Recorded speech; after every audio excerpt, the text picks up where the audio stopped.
Hey there traders, it's Lucas here from Commitment FX and Commitment of Traders Club. Thank you guys so much for joining me again on today's video, in which we're going to be breaking down a very easy technical analysis chart today, so you guys can better understand how you should be approaching each and every chart you look at, and also some secret hints, tips and strategies that you guys need to be aware of and the pitfalls to look out for. So a very broad video today. Hopefully everything here that you are going to be looking for is useful. So without further ado, let's go over to the chart. So over here on the chart, we are looking at EURGBP. We are back testing this, of course, but only very recently.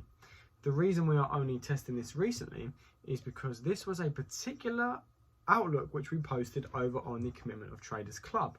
On our outlook of just last week, the 15th of November, you can see EURGBP would identified this as a very hot topic for you guys to trade from. Anyone who's on the Commitment of Traders Club, you will know about this, and hopefully you've taken it. It was one that I took myself. So let's get into the chart and how do we identify a trading setup like this. So as swing traders, we like to look at the larger picture, the daily, the weekly and the 4-hour chart for our entry signals. What we can see first of all is, I'm sure you guys will know what a flag pattern looks like. If you don't, this is a very similar type of flag formation. We've got the market making a series of higher lows followed by a series of lower lows, although I've drawn on here a area in which the market found some support in this region. The first thing you guys need to do as traders is identify what side of the flag pattern you want to be trading. Do you want to be buying in this pattern, or do you want to be selling in this pattern? As we know, and hopefully from your other research, reading and other videos you've seen out there, flag formations are very powerful because price often stays within the flag boundaries. You can see here, if we're looking at in hindsight, of course, price has tapped in and rejected off both the high of the pattern and the standard low of the pattern. So first things first, looking at it now, do we want to buy or do we want to sell? First thing we'll do, technical analysis everyone should be doing, is looking at the bigger picture. I'm going to head over to the weekly, and what we can see here is we are clearly in a downtrend. Why are we in a downtrend? We've made a series of highs which have not yet been broken, although it has tried to, and now we're in a nice continuation to the downside, breaking past the previous higher low. So we've now formed a lower low, and subsequent lows have been formed, and subsequent lower highs have been formed. So we are certainly in a downtrend. In terms of a target, a good area to look at it on the weekly, we will be looking, as per my outlook posted over on Commitment of Traders Club, we will be looking for a target in and around this area. This is clearly a liquidity zone. We've had multiple taps in 2016, 2 taps again in 19 and early 2020, and we're looking again for the market to come back to this area.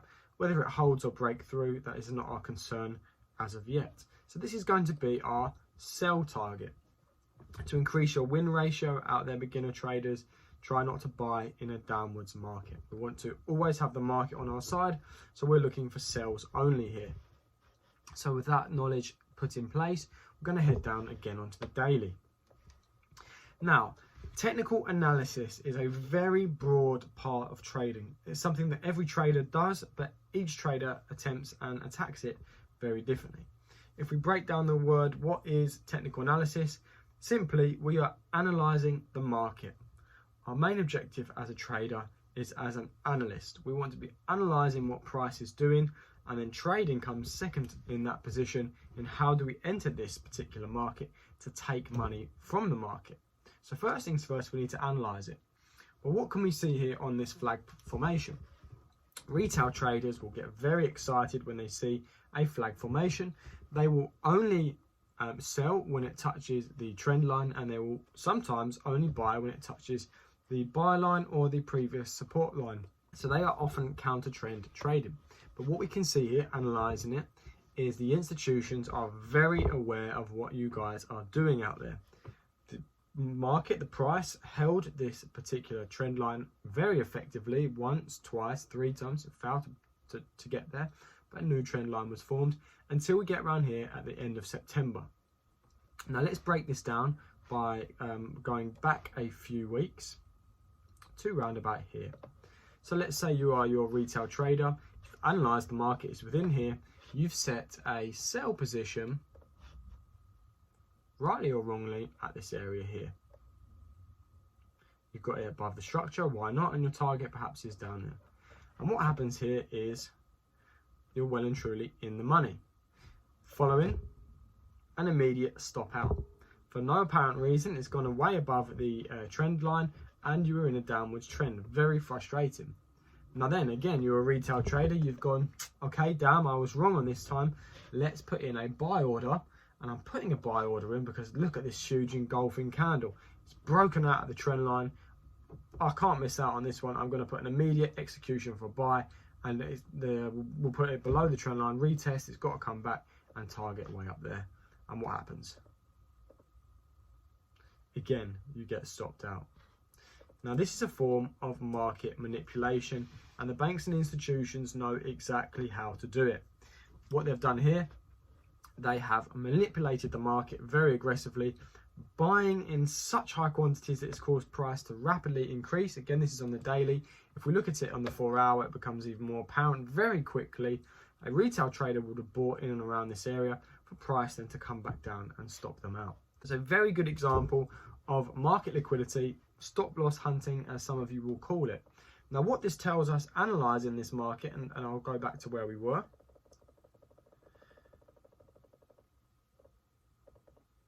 Okay, so what this tells us analysing the market is the banks and institutions have grabbed their final liquidity from you guys. They have grabbed their liquidity to enter more money into the market which wasn't there previously. Just think about it. If you're trading and you're buying and selling within the zone, people are not getting stopped out. Its price is respecting these levels very well. So then the banks and institutions put this big bullish pressure in to stop you guys out, both selling and buying, then to grab that extra cash flow, that extra liquidity, to do what? To push the market in the correct direction. Which leads me on to my third and final point about technical analysis is many institutional traders who work for big banks, big institutions, hedge funders, they will often say that technical analysis is like reading tea leaves. Nonsense.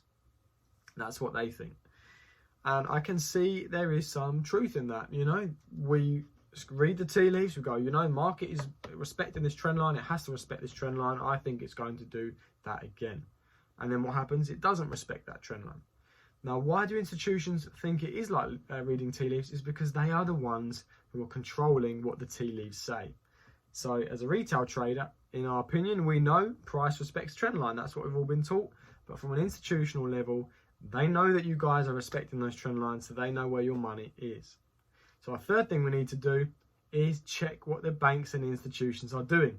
We've got a fantastic signal or confluence here that they are looking to short this market again. From this liquidity grab, we just need that confirmation.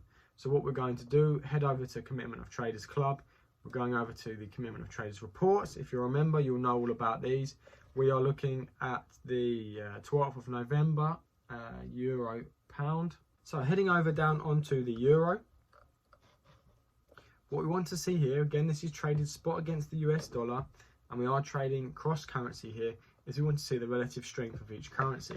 So on the Euro, we are trading at the 15th, so the 16th of November has not yet been posted. And what we can see here is from previous weeks that the institutions have gone from minus 22k up to now plus 3k net positions to the long side. So there is some strength here in the Euro. Then we want to go over to the GBP. What we can see here is that the GBP has been fluctuating from minus 20 up to 15k now, and then back down to minus 12k. So if you are a Commitment of Traders Club member, you will know exactly my opinions on the GBP currently. But reading this from our technical analysis standpoint is both the Euro and the GBP are sitting either very weak or fluctuating between net positions long and net positions short. So there is no general strength or weakness to either, which we can then stand for that our technical analysis sits as it is. Going back over to the chart, we know there is no clear direction, which is absolutely fine. These are traded against the US dollar, so they'll make more sense over there. But from our analysis, we've got the liquidity grab. The COT data doesn't show us that the euro is massively stronger than the GBP, so it's going to fluctuate up. It actually shows us that they're about equal in this instance. So what we do now is we need our entry technique, our entry reason. For me, I like to trade on pin bars or indecision candles. So let's see where the market plays out. So there's my pin bar, and what I'm going to do is I'm going to put my short position order just below the current candle and my stop loss above the structure. And again, my target is in my selling zone, and you can see I've even put an alert on there for when market does hit this area. Now, some of you out there will be saying, Lucas, I've watched your previous videos. You now gone about putting your your entry where your stop loss should be. And you're absolutely right. What I do, this is again personal preference trading, is I have another short position where my stop is on my first order and my target is down below, and this then allows me to have an extremely tight stop loss for my secondary trade or my backup trade. So what I've got going on here is a first trade as a pending order as well. If market melts to the downside, I'm in, and the second one, if market does push to the top where my stop loss order would be, then I get tapped in as well, and I won't be tapped in to the initial trade. The reason being is, as we know, the market can cause liquidity grabs again, and we want to be cautious of that, but also try not to miss out on the opportunity by being a little bit smarter. So let's see how the trade played out. We'll monitor it on the daily. So on the daily, immediate push to the downside taps me in. I can get rid of my second trade. We are in the market. And let's see how the market plays out. Okay, a very recent trade. We are sitting nicely in profit. It is a fantastic trade. Very simple. We've broken below the previous low. We've had the retest. My recent trading outlook, which was posted on the Commitment of Traders Club earlier this afternoon, give you a reason to enter this trade. We've had a retest of our previous break of structure, and it's going to continue to the downside. So recapping there, traders, a very simple and easy approach to technical analysis. Number one, identify the overall general direction. Number two, keep an eye out for some very nice, very simple trading patterns such as these. And number three, be cautious of what the banks and institutions are doing. If you see something like a liquidity grab, check the COT reports, understand what they're doing with their money, and then enter the trade at a sensible point, which is in line with your own trading plan. As I say, a tip for me, not enough people share their tips or their entry reasons. I like to trade on indecision candles at major levels. Nice and easy. Traders, if you have any questions, see me down in the comments below. If you'd like to join the Commitment of Traders Club, we'll be super happy to see you over there. Head over to commitmentoftradersclub.com, become a member, be part of a community, and we will see you guys over on the next video. Let's go.